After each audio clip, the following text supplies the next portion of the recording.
Capítulo 5. Cómo vitalizar el discurso. Después de terminada la Primera Guerra Mundial, estuve en Londres trabajando con Lowell Thomas, que daba una serie de brillantes conferencias sobre Allenby y Lawrence de Arabia. Un domingo me paseaba por el Hyde Park hacia la entrada del Arco de Mármol, donde los oradores de todo credo y color, de cualquier idea política o religiosa, pueden exponer sus opiniones sin interferencias de la ley. Durante un rato escuché a un católico que explicaba la doctrina de la infalibilidad del Papa. Luego me dirigí hacia otro grupo que prestaba atención a las palabras de un socialista que hablaba de Carlos Marx. Me encaminé luego hasta un tercer orador que explicaba por qué era correcto y conveniente para un hombre tener 4 mujeres. Retrocedí entonces y observé los 3 grupos. ¿Podrán creerme? El hombre que hablaba de la poligamia tenía frente a él la menor cantidad de oyentes. No había sino un puñado de personas. Los grupos que rodeaban a los otros 2 oradores crecían a cada instante. Me pregunté el por qué. ¿Se debía a la disparidad de los temas? Pienso que no. La explicación, me di cuenta mientras observaba, debía encontrarse precisamente en los propios oradores. El sujeto que hablaba de las ventajas de tener 4 esposas no parecía estar muy interesado en tenerlas, pero los otros 2, que sostenían opiniones casi diametralmente opuestas, estaban sumergidos en sus temas.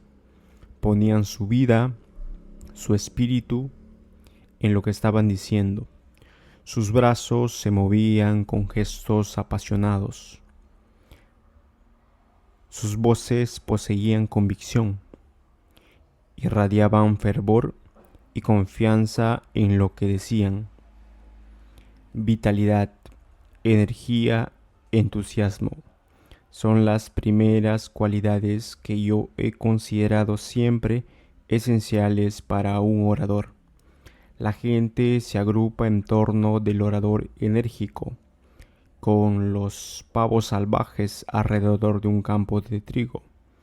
¿Cómo podría adquirir usted esta forma vital de expresarse que captara la atención de su auditorio? En las páginas de este capítulo le mostraré 3 recursos extraordinarios que lo ayudarán a poner más entusiasmo y calor en su discurso. Primero, elija temas por los que se sienta convencido. En el capítulo 2 se señaló la importancia de sentirse profundamente compenetrado con el tema, a menos que usted se sienta inclinado emocionalmente hacia el tema que ha elegido para su disertación, no podrá esperar que su auditorio crea en sus palabras. Es obvio que si usted escoge un tema que lo entusiasma en razón de su gran familiaridad de él, tal como una afición o un trabajo recreativo, o que mueve sus sentimientos porque ha reflexionado profundamente sobre él, o que lo concierne en forma personal, como por ejemplo la necesidad de mejores escuelas en su comunidad, no tendrá ninguna dificultad en poner calor en sus palabras. El poder persuasivo del sincero entusiasmo nunca lo vi demostrado tan vívidamente como en un discurso pronunciado en una de mis clases en la ciudad de Nueva York hace más de 2 décadas. Había escuchado muchos discursos de tipo persuasivos, pero al que denomino el caso del césped y las cenizas de nogal, se destaca como una especie de triunfo de la sinceridad sobre el sentido común. Un destacado vendedor de una de las más conocidas organizaciones de ventas de la ciudad hizo la absurda afirmación de que había sido capaz de obtener césped sin semillas o raíces. De acuerdo con su relato, había esparcido cenizas de nogal sobre un terreno recién arado. De inmediato, el césped había aparecido. Este hombre creía firmemente que esas cenizas y nada más eran las responsables de la aparición del césped. Comentando su charla, le señalé cuidadosamente que su extraordinario descubrimiento, en caso de ser cierto, lo haría millonario, pues las semillas de césped valen unos cuantos dólares por bushel. Le dije que también su hallazgo lo convertiría en el más destacado científico de todos los tiempos. Le dije que ningún hombre, vivo o muerto, había sido capaz de lograr el milagro que él afirmaba haber logrado. Nadie había conseguido jamás obtener la vida de la materia inerte. Le dije todo eso muy tranquilamente, pues su error me parecía tan evidente, tan absurdo, que no requería ningún énfasis para refutarlo. Cuando terminé de hablar, el resto de los miembros del curso advirtieron lo descabellado de la afirmación, pero él no lo vio ni por un segundo. Se mantenía firme en su convicción a toda costa. Se levantó enérgicamente y me dijo que no estaba equivocado. No estaba hablando de teorías, protestó, sino de experiencias personales. Él sabía bien de lo que hablaba. Continuó con su disertación, extendiéndose sobre sus primeras observaciones, agregando información adicional, más pruebas del hecho. El timbre de su voz reflejaba sinceridad y honestidad. Nuevamente le expresé que no había ni la más remota esperanza de que estuviera en lo cierto, ni siquiera aproximadamente, ni aún a 1000 kilómetros de verdad. Bruscamente se puso de pie y me apostó $5, diciéndome que el Departamento de Agricultura podría decidir sobre el asunto. ¿Y sabe usted lo que sucedió? Varios miembros de la clase se persuadieron de lo que afirmaba. Muchos otros comenzaron a dudar. Si lo hubieran puesto a votación, estoy seguro de que más de la mitad de los hombres de negocios reunidos allí no habrían estado de acuerdo conmigo. Les pregunté qué los había apartado de su posición original. Uno tras otro me manifestaron que se debía al convencimiento del orador, su fe, la energía de su posición había logrado que comenzaran a dudar de la opinión nacida del buen sentido. Bien, frente a este despliegue de credulidad, tuve que escribir al Departamento de Agricultura. Me avergonzaba, dije, plantear una pregunta tan absurda. Respondieron, como era natural, que era imposible obtener césped o cualquier otra forma de vida de las cenizas de nogal, y añadieron que, procedente de Nueva York, había recibido otra carta donde les hacían la misma pregunta. Nuestro vendedor estaba tan seguro de su afirmación que había escrito también para confirmar sus teorías. Este incidente me proporcionó una lección que nunca olvidaré. Si un orador cree en algo firmemente y lo expresa con la necesaria convicción, conseguirá adictos a su causa, aunque afirme ser capaz de producir césped mediante polvo y cenizas. Cuanto mayor fuerza poseerán nuestras convicciones si se asientan sobre las bases del sentido común y la verdad. Casi todos los oradores preguntan si el tema que han elegido será de interés para el auditorio. Solo existe un medio de cerciorarse de si el público se interesará. Avive el fuego de su entusiasmo sobre el asunto y no tendrá ninguna dificultad en sostener el interés de un grupo de personas.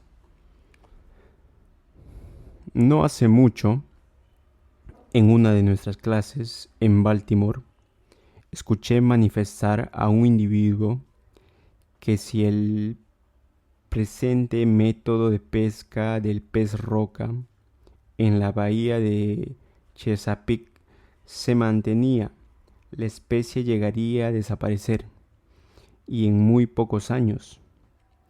El orador sentía lo que estaba expresando. Eso era lo más importante.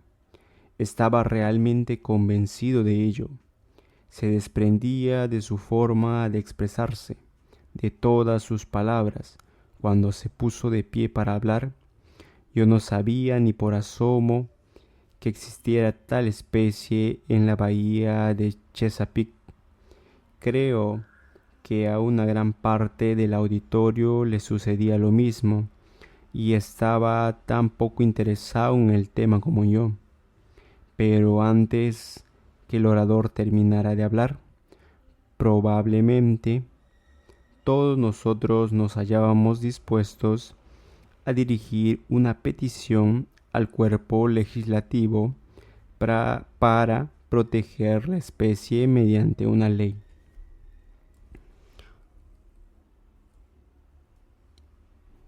A Richard Childs, ex embajador norteamericano en Italia, se le preguntó cierta vez sobre el secreto de su éxito como escritor. Respondió: siento tanto entusiasmo por la vida que no puedo permanecer en silencio. No tengo más remedio que expresárselo a los demás. Nadie puede evitar que lo arrastren las palabras de un escritor o un orador como aquel. En cierta oportunidad fui a escuchar a un orador en Londres. Cuando terminó su discurso, el conocido novelista inglés E.F. Benson, que integraba la reunión, observó que había gozado más con la última parte de la disertación que con el principio de esta. Le pregunté la causa y me respondió: el mismo orador parecía más interesado en la última parte, y siempre son los sentimientos del orador los que confieren entusiasmo o interés a lo que dice. He aquí otro ejemplo de la importancia que tiene la buena selección de los temas. Cierto caballero, que llamaremos señor Porras, había ingresado en uno de nuestros cursos en Washington. En una de las primeras clases procuró efectuar una descripción de la ciudad capital de los Estados Unidos. Había seleccionado los puntos que desarrollaba de un modo superficial y apresurado, entre las páginas de un folleto editado por un periódico local. Así era su lenguaje, árido, disgregado, indigesto. Aunque había vivido en Washington durante muchos años, no presentó un solo motivo personal que explicase por qué le gustaba la ciudad. Se limitó a recitar una serie de hechos confusos y fue tan penoso para la clase escuchar su charla como lo fue para él mismo pronunciarla. 2 semanas más tarde, sucedió algo que conmovió mucho al señor Porras. Un conductor desconocido le había destrozado su nuevo coche mientras lo tenía estacionado y luego había seguido su camino sin identificarse.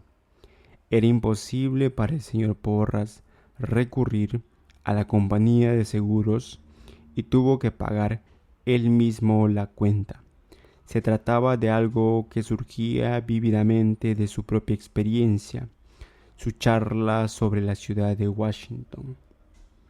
Había sido desarrollada penosamente, frase tras frase, con gran aflicción suya y del público que lo escuchaba. Pero cuando se refirió a su coche destrozado, sus palabras emergieron como la lava hirviente del Vesubio en acción. Los mismos alumnos que lo habían escuchado con impaciencia 2 semanas antes, acogieron las palabras del señor Porras con una calurosa ovación. Como he expresado repetidamente, usted no puede dejar de tener éxito si escoge el tema que le conviene. Hay una clase de temas que le aseguran el éxito, sus propias convicciones. Con seguridad, usted posee profundas creencias sobre determinados aspectos de la vida. No es necesario que vaya a buscarlas muy lejos de usted. Generalmente yacen en la superficie de la corriente de su pensamiento, pues usted piensa en ellas con frecuencia. No hace mucho tiempo fue presentado por televisión un programa sobre la pena capital. Se pidió a numerosos testigos que expresaran sus opiniones sobre los dos aspectos de este problema tan discutido. Uno de ellos era miembro del Departamento de Policía de la ciudad de Los Ángeles. Se trataba de alguien que evidentemente había pensado mucho sobre dicho tema. Poseía profundas convicciones afirmadas por el hecho de que 11 de sus compañeros habían perecido en tiroteos con criminales. Habló con la profunda sinceridad del que cree, en lo más profundo de su ser, en la rectitud de su causa. Los grandes llamamientos en la historia de la elocuencia han surgido de las profundas convicciones y sentimientos de algún individuo.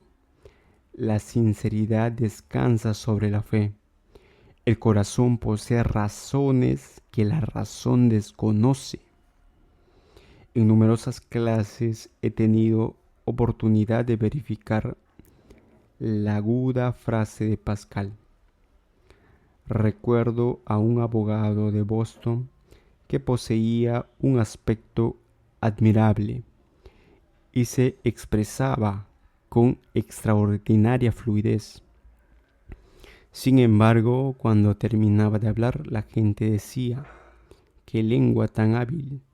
Dejaba siempre una impresión superficial, porque nunca parecía poseer sentimiento alguno tras la brillante fachada de sus palabras.